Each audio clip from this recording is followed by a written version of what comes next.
Is it Doug? Yeah. You there, Doug? Hi, How Doug. you doing? Yeah, you there? Yep. Recent bulletin, it was in the news. You know, there's a law or an IRS ruling in the United States that exempts churches from taxes. This is recent? Separation of church and state. I'm serious.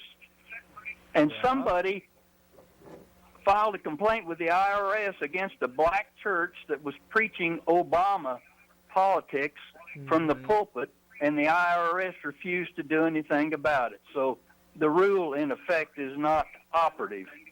Yeah, from time to time, we've heard about complaints about other churches, and some of them have lost their nonprofit status because they're not allowed to do that.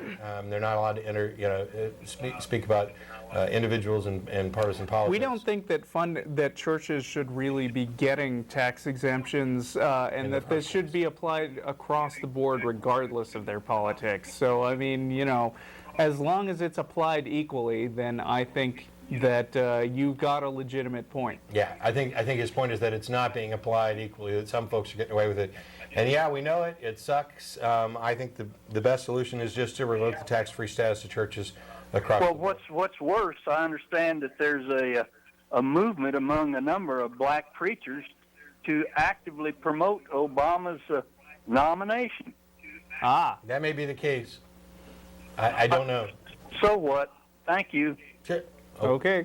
Okay. I wonder why he had to emphasize that it was black preachers that were doing it. I don't know. Wouldn't it be enough of a problem just that it was preachers?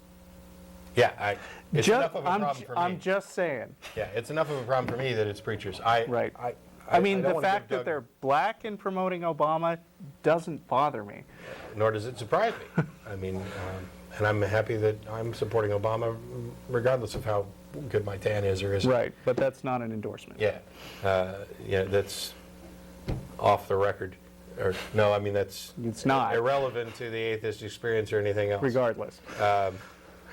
The El Arroyo address would put it. Oh, cool! It's going to come up again. It's going to pop up. Anyway, so we've got a couple minutes left. I'm waiting to find out actually who's on line one. But to get back to what Doug was saying, I didn't want to give him the wrong impression. I think it's a serious issue. The thing is that churches have a tax-free status.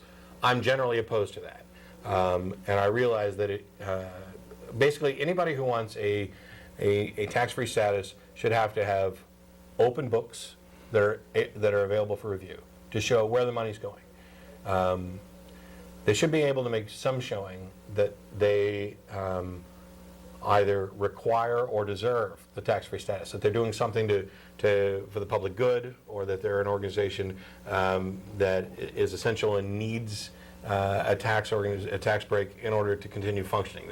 This is meeting part of the needs of the population. But churches don't do either.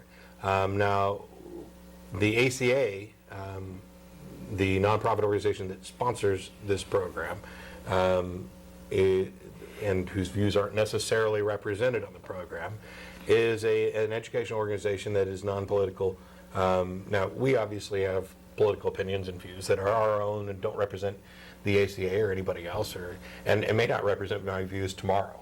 I've changed my opinion several times on things.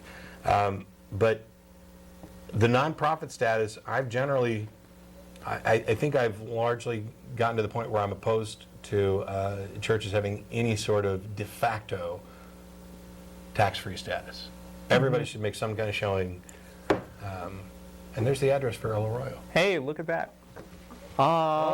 It changed while you were doing that. Darn it. Is it Gene? That wasn't even up fast enough. Yes. How you doing, Gene? Yeah. Good. How you guys doing, man? Good. Hey, I like the show. I was just curious as to how you guys explain I think it's in the book of Job, where he's explaining how the earth was, whoever it was explaining how the earth was round when everybody thought it was flat back then. How could they know that if that was possibly did the book of Job God-inspired? say it was round like a sphere or round like a circle? Circle. So that wasn't exactly astounding knowledge, and a bullet. Wait, how do you know that, though? Flat. How do you know what? How do you know it wasn't astounding knowledge? The Earth wasn't a circle. The Earth isn't a circle. Circle is not inconsistent with flat, first of all. Well, I'm not very, hip on all this, but you guys know what I'm trying to say, man. Well, I know what you're No. trying to say, but the Bible doesn't actually say it was round like a ball. But what it does say is that the earth has four corners, and it also No, says no, it that says there's round, a- man. I'm telling you, the also book. says It that was either there's a Ecclesiastes mountain. or Job. Stop. The Bible says all kinds of things. It says things that can be interpreted as the earth is flat. It says it's circular in one point, but that has nothing to do Oh, with we're out whether or of not it's time. round. Hang on, stop. I think I don't buy that. Yes. You don't buy it?